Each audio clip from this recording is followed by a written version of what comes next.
இப்போ சீமான் அவர்களோட ஜாதகப்படி அவருக்கு அந்த எலெக்ஷன் டே அன்னைக்கு கட்டம் எப்படி இருக்க போகுதுன்னு சொல்லிட்டு நம்ம பார்ப்போம்.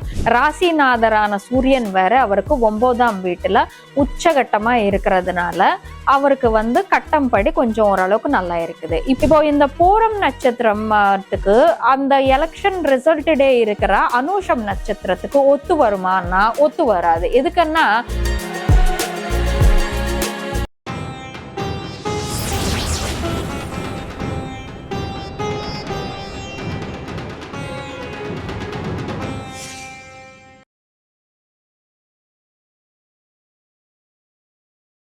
ருத்ரன் ஆஸ்ட்ரோ நேயர்கள் அனைவருக்கும் வணக்கம். நான் உங்கள் ஜோதிடர் வர்ஷினி. முதல்ல என்னோட தமிழ்ல தவறுகள் தடுமாற்றங்களே இருக்கும். காரணம் என்னோட பூர்வீகம் தமிழ் இல்லை. அதனால என்னோட தமிழ்ல ஏதாச்சும் குறைபாடுகள் இருந்தா என்னை மன்னிச்சிடுங்க. இப்போ நம்ம எதுக்காக இங்க வந்திருக்கோம்னு பாத்தீங்கன்னா, இந்த தேர்தல் முடிஞ்சு ரிசல்ட்ஸ் வரப்போகுது மே 4ஆம் தேதி. இப்போ எக்ஸிட் போல் எல்லாமே விட்டாச்சு. சில பேர் ஒப்பீனியன் போல்ஸ் எடுத்துட்டு இருக்காங்க சேனல்ஸ்ல. ஒவ்வொருத்தருக்கு ஒவ்வொரு பார்ட்டிக்கு சாதகமா இருக்கும்னு சொல்லிட்டு சொல்றாங்க. நம்மனால எந்த பார்ட்டிக்கு சாதகமா இருக்கும் சொல்லிட்டு கணிச்சு சொல்ல முடியாது.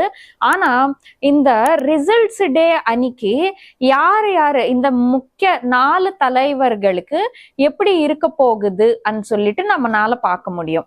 சோ இப்போ அது தெரிஞ்சுக்கலாமா? இப்போ சீமான் அவர்களோட ஜாதகப்படி அவருக்கு அந்த எலெக்ஷன் டே அன்னைக்கு கட்டம் எப்படி இருக்க போகுதுன்னு சொல்லிட்டு நம்ம பார்ப்போம். சீமான் சாரோட டைம் ஆஃப் பர்த் நம்ம கிட்ட இல்ல. சோ அவரோட ராசி படி மட்டும் நமக்கு கட்டம் எப்படி இருக்குதுன்னு சொல்லிட்டு தெரிஞ்சுக்கலாம். அவர் பிறந்தது சிம்ம ராசி.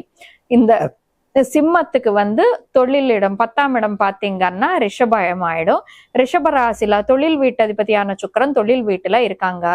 ராசிநாதரான சூரியன் 9ஆம் வீட்டுல உச்சகட்டமா புதனோட சேர்க்கையில இருக்காருங்க. சோ சீமான் அவர்களுக்கு பாத்தீங்கன்னா கட்டம் படி ஓரளவுக்கு நலமாதான் இருக்குது. ஏன்னா தொழில் வீட்டதிபதி தொழில் வீட்டுல இருந்தா ராஜ்யம் கொடுக்கக்கூடிய ராஜ்யம் அரசாங்கம் இந்த ஆட்சி பண்ணக்கூடிய ஒரு இதன்னு தான் சொல்லலாங்க. அப்படியே ராசிநாதரான சூரியன் வேற அவருக்கு 9ஆம் வீட்டுல உச்சகட்டமா இருக்கிறதுனால அவருக்கு கட்டம் படி கொஞ்சம் ஓரளவுக்கு நல்லா இருக்குது. இப்போ அவருக்கு ராசி படி எப்படி இருக்குது பார்த்தோம்னா, இப்போ அவர் பிறந்த ராசி சிம்ம ராசி. இந்த தேர்தல் ரிசல்ட் வர போறது விருச்சிகத்துல. சோ சிம்மத்துக்கு விருச்சிகம்ன்றது கேந்திரஸ்தானம் ஆயிடும். சோ கேந்திரஸ்தானம் அரசியல் பொறுத்த வரைக்கும் கேந்திர ஸ்தானங்கள் கொஞ்சம் ஓரளவுக்கு நல்லது செய்யும், பெட்டரா இருக்கும். ஒரு 60 to 70% பெட்டரா இருக்கும்னு சொல்லலாம். ஆனா இப்போ கேந்திரஸ்தானத்துல 4ஆம் வீடு கம்ஃபர்ட்டுக்கு சம்பந்தப்பட்ட வீடு, கம்ஃபர்ட்ஸ் லக்ஸரிஸ் கொடுக்கிற வீடு, மன நிம்மதிக்கு சம்பந்தப்பட்ட வீடு. அந்த வீட்டுல சந்திரன் உட்கார்ந்து இருக்காங்க. மன வகையில பாதிப்பு, மன வகையில குழப்பங்கள்ன்றது இருக்குங்க. மன நிம்மதின்றது இருக்காது அன்னைக்கு அவருக்குன்னு சொல்லிட்டு சொல்லலாங்க. இப்போ அவரோட நட்சத்திரத்துக்கு நம்ம வருவோம். சீமான் சாரோட நட்சத்திரப்படி பார்த்தோம்னா அவர் பிறந்த நட்சத்திரம் பூரம் நட்சத்திரம், சிம்ம ராசி.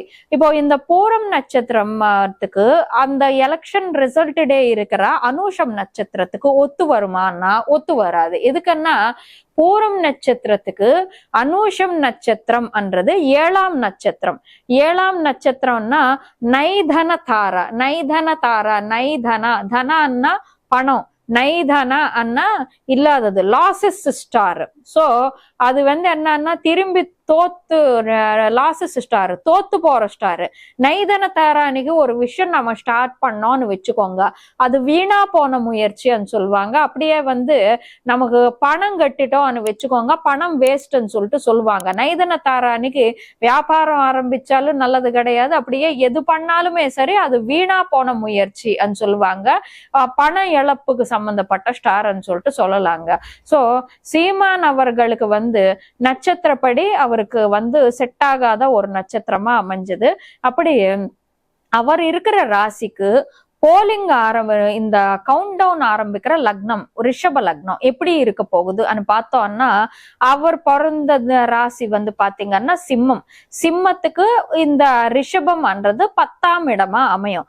சோ 10ஆம் இடம் வந்து கேந்திரஸ்தானம். சோ அவருக்கு வந்து கொஞ்சம் ராசிப்படி பார்த்தோம், அவருக்கு வந்து அந்த லக்னம் இவரோட ராசிக்கு எப்படி ஒத்து வரோம்னு பார்த்தோம்னா கொஞ்சம் ஓரளவுக்கு அவருக்கு ஒத்து வர்றதுக்கான சான்சஸ் இருக்குது. ஏன்னா அது கேந்திரஸ்தானம்ல வந்து அது தொழில் இடமாச்சு. சோ தொழில் இடம் வந்து இந்த அரசியலுக்கு அது கொஞ்சம் ஒத்து போகும்னு சொல்லிட்டு சொல்லலாங்க. இப்போ மொத்தத்துல இப்போ இவரோட டேட் ஆஃப் பர்த்துக்கு அந்த போலிங் நடக்கிற டேட் வந்து எப்படி இருக்குதுன்னு பாத்தீங்கன்னா, இவர் பிறந்தது வந்து பாத்தீங்கன்னா 8ஆம் தேதி. முழுக்கா கண்ணுக்கு போட்டு பார்த்தா 5 வந்து இருக்குது. 5 லைஃப் பாத்து வந்து ரொம்ப லக்கியான லைஃப் பாத் தான். ஆனா இப்போ தேர்தல் நடக்கிற ஒரு டேட்ன்றது இருக்குது. தேர்தலோட ரிசல்ட் வர டேட்ன்றது ராகு சூரியன் காம்பினேஷன்ல இருக்குது. இவர் பிறந்தது 8ஆம் தேதி சனி, 5ஆம் தேதி வந்து புதன். சோ சனி புதன் காம்பினேஷன்ல பிறந்திருக்காரு. இப்போ எலெக்ஷன் ரிசல்ட் டேட் வந்து 4 ராகு. இவரோட பிறந்த நாள் வந்து பாத்தீங்கன்னா 8 சனி. ராகுக்கும் சனிக்கும் ஒத்து வராது. ராகு சனி இருந்தாலும் ராகு சனியோட சேர்க்கை இருந்தாலும் சனி செவ்வாயோட சேர்க்கை இருந்தாலும் அங்க வந்து ஒரு பெரிய ஃபைட்டிங் நடக்கும்னு சொல்லிட்டு சொல்லலாங்க. சோ இவருக்கு வந்து ஒத்து வராத டேட்டா அமையும். அதுக்கப்புறம் வந்து 5ஆம் நம்பர், இவரோட கண்டக்டர் நம்பர் 5ஆம் நம்பருக்கு அந்த ஒரு ரிசல்ட் டே அன்னைக்கு இருக்கிற நம்பர், கண்டக்டர் நம்பர் 1ஆம் நம்பருக்கு வந்து ஓரளவுக்கு ஒத்து போகும் சொல்லிட்டு சொல்லலாங்க. So date of birth match படி பார்த்தோம்னா ஒரு 40% மட்டும்தான் கொஞ்சம் மேட்ச் ஆகுதுன்னு சொல்லிட்டு சொல்லலாங்க. மொத்தத்துல சீமான் அவர்களுக்கு எப்படி இருக்க போகுதுன்னு பாத்தீங்கன்னா பெருசா இந்த வாட்டியும் அவருக்கு ஒண்ணுமே நடக்க போறது இல்லைன்னு சொல்லிட்டு சொல்லலாங்க. நம்ம இது இந்த சீமான் அவர்களோட ஜாதக கட்டம் அந்த ரிசல்ட் டே அன்னைக்குன்னு சொல்லிட்டு சொல்லலாங்க. ருத்ரன் ஆஸ்ட்ரோ நேயர்களுக்கு சின்ன அறிவிப்பு.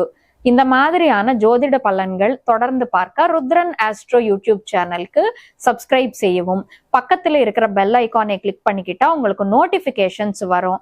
உங்களுக்கு இந்த வீடியோ பிடிச்சிருந்தா லைக் பண்ணுங்க, ஷேர் பண்ணுங்க, கீழே காமெண்ட் செக்ஷன்ல உங்களோட கருத்துக்களை வந்து தெரிவிச்சிடுங்க.